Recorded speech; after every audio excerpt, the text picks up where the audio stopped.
बीलापुर नामक एक सुंदर गांव में अनिल और उत्तेज नामक दो दोस्त रहते थे। अनिल एक निडर आदमी था। वो जल्दबाजी में फैसले ले लेता था और उत्तेज बहुत बुद्धिमान था। वो स्थितियों के प्रकार बदलता था।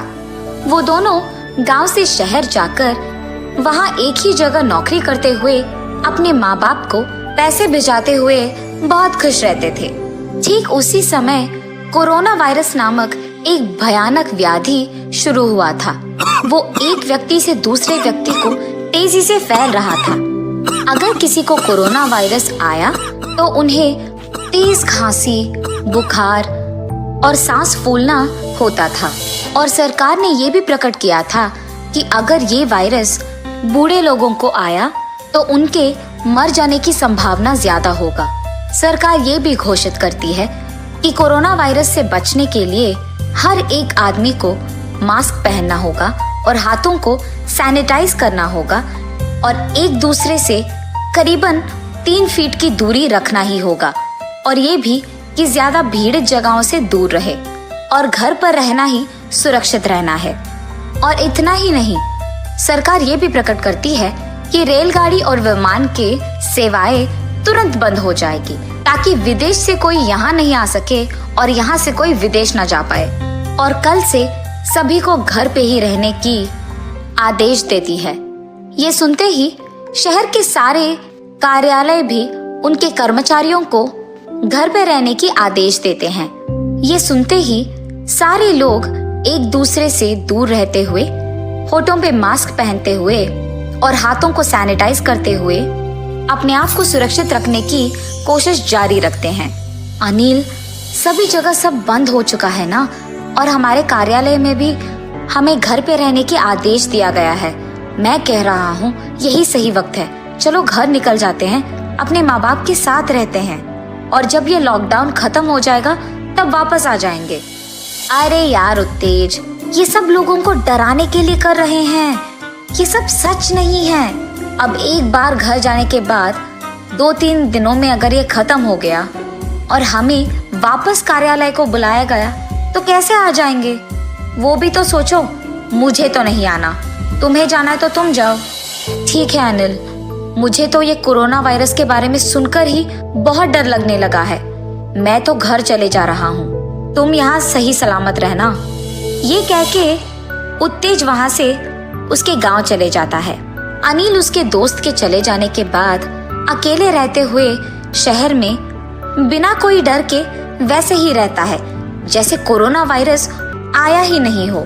सरकार से बार बार सुरक्षित रहने के समाचार आने के बावजूद अनिल उसकी परवाह ही नहीं करता है और ऐसे बहुत दिन बीत जाते हैं। फिर उसके बाद एक दिन शहर में कोरोना वायरस की ज्यादा फैलने के कारण सरकार लॉकडाउन को एक और महीना बढ़ा देती है। ये सुनकर अनिल डर जाता है। क्या एक और महीने का लॉकडाउन? मुझे अपने दोस्त के साथ तभी गांव चले जाना था। अब मैं क्या करूं? ऐसे जब वो सोच ही रहा था, उसको उसके पापा का कॉल आता है और वो फोन उठा के उनसे बात करने लगता है। बेटा, तुम्हारा दोस्त तो यहाँ आ गया, तुम्हें भी उसके साथ आना चाहिए था। इन स्थितियों में तुम्हारा शहर में रहना मुझे ठीक नहीं लग रहा। कम से कम अब तो घर आ जाओ बेटा। ठीक है पापा, मैं सिर्फ कोरोना वायरस के डर में घर नहीं आ रहा था। मैं अब आपके लिए आ जाऊंगा। ये कह के सरकार की चेतावनी देने के बावजूद वो बहुत मुश्किल से उसके घर के लिए निकलता है। अरे, मास्क पहने बिना तुम शहर से यहाँ तक आए हो? ये लो, मास्क पहनो पहले। और बेहतर यही होगा कि कुछ दिन तुम अपने कमरे में ही रहो और बाहर ना आओ, ठीक है? पापा, मैं आपकी बात सुनकर बहुत मुश्किल से शहर तक गांव आया हूँ। आप सरकार के इन उटपटांग समाचारों को सुनकर मुझे कमरे में बंद रहने के लिए कह रहे हो? हाँ, ठीक है बेटा, तुम्हें जो करना है वही करो, ये तुम्हारा घर है। ये कह के वो वहाँ से चले जाते हैं। उसके अगले ही दिन अनिल को बहुत जोर की खांसी और तेज बुखार आती है। मुझे लगता है कि मुझे कोरोना वायरस आ गया है। मुझे अपने पापा की बात सुनकर अपने कमरे में ही रहना था, पर मैंने तो नहीं सुना और बाहर बहुत घूम लिया। कम से कम मुझे अब अस्पताल जाके अपना जांच करवाना होगा। ये फैसला करके वो अस्पताल जाके डॉक्टर के पास उसका जांच करवाता है। वहाँ का डॉक्टर उसकी जांच करके कहता है कि उसे कोरोना वायरस आया है और उसके साथ ही उसके सारे परिवार का जांच करवाते हैं।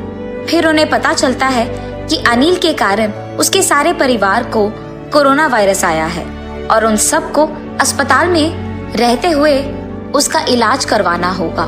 जब ये बात उत्तेज को पता चलता है कि उसका दोस्त अनिल और उनके सारे परिवारवासी अस्पताल में कोरोना वायरस के कारण दुखी है, तब वो उन्हें देखने अस्पताल जाता है। मास्क पहनकर उनसे 3 गज दूरी पे उनसे बात करके वहां से चले जाता है। कुछ दिन बाद अनिल और उसके परिवार वासियों को कोरोना वायरस कम होने के कारण वो उनके घर वापस लौट आते हैं। उनके घर आने के तुरंत बाद उस गांव में सारे लोग उनसे दूर रहना शुरू करते हैं और ऐसे बहुत सारे दिन बीत जाते हैं। अनिल को उसकी गलती का एहसास होता है।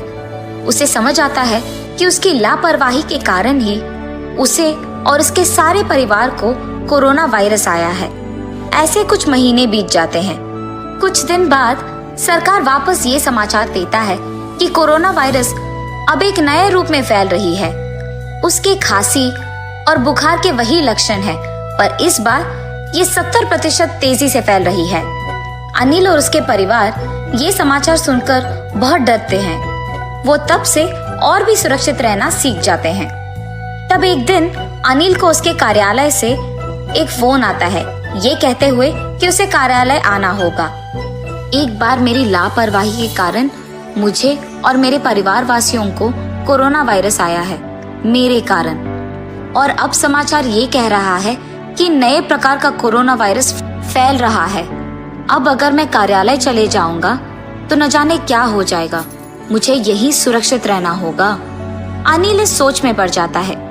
इतने में उसे ऐसे देख उसके माता पिता उसके पास जाते हैं। क्या हुआ बेटा, किसके बारे में ऐसे सोच रहे हो?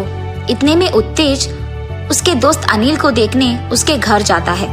अनिल और उसके माँ बाप को बात करते हुए देख वो वहीं दरवाजे के पास खड़े होके उनकी बातें सुनने लगता है। पापा, मुझे कार्यालय से कॉल आया है कि मुझे वहां तुरंत जाना होगा, पर जाने के लिए मुझे बहुत डर लग रहा है। मुझे समझ में नहीं आ रहा कि अब मैं जाऊं कि नहीं। बेटा, जब तक कोरोना वायरस चला ना जाए तुम्हारा कहीं भी जाना सुरक्षित नहीं हो सकता है। और तुम शहर जाओगे तो हम यहाँ तुम्हारे बारे में सोचते हुए बहुत तकलीफ लेंगे। अगर तुम यही हमारे सामने हो तो हम संभल जाएंगे। हाँ बेटा, माँ ठीक ही तो कह रही है। एक बार पहले हमें आ चुका है कोरोना वायरस, अब एक और बार आ गया तो हमें सुरक्षित रहना होगा। ये सब सुनते हुए उत्तेज उनके पास जाता है। अनिल, मैं यहाँ ये पूछने आया था कि तुम मेरे साथ शहर आओगे कि नहीं, क्योंकि मुझे भी कार्यालय से फोन आया है। लेकिन तुम यहाँ बहुत डर रहे हो। पहले तो तुम लापरवाही से अपने को और अपने परिवार को कोरोना वायरस लेके आए हो और अब कुछ ज्यादा ही सोच रहे हो। मैं ये नहीं कह रहा हूँ कि कोरोना वायरस अब चला गया है। मैं बस ये कह रहा हूँ कि अगर हम मास्क पहनकर हाथों को धोते हुए उन्हें सैनिटाइज करते हुए लोगों से दूर रहेंगे तो हमें कुछ नहीं होगा। हमें बस अपने आप को सुरक्षित रखना सीखना होगा। हमें बस हर हाल में स्थितियों के प्रकार बर्ताव अपना बदलना होगा। लेकिन बेटा, जानते हुए मुश्किल घर क्यों लाना? माँ, आप लोग मेरे बारे में सोचते हुए डरो मत। मुझे कुछ नहीं होगा। मैं अपने आप को बहुत सुरक्षित रखूंगा और आप लोग अपना ख्याल रख लेना। मुझे कार्यालय के लिए जाना ही होगा, वरना हमारी नौकरी चले जाएगी माँ। ये कह के अनिल मास्क पहनकर हाथों को सैनिटाइज करके उसके दोस्त उत्तेज के साथ शहर की ओर बढ़ता है। अनिल के शहर जाने के बाद उसके माँ बाप मास्क पहनते हुए और सैनिटाइज करते हुए सिर्फ जरूरी चीजों के लिए बाहर जाते हुए घर पे रहते हैं और खुश रहते हैं। उत्तेज और अनिल दोनों शहर चले जाते हैं। वो कार्यालय जाते हुए भी अपने आप को सुरक्षित रखना सीख जाते हैं और ऐसे वो खुश रहते हैं।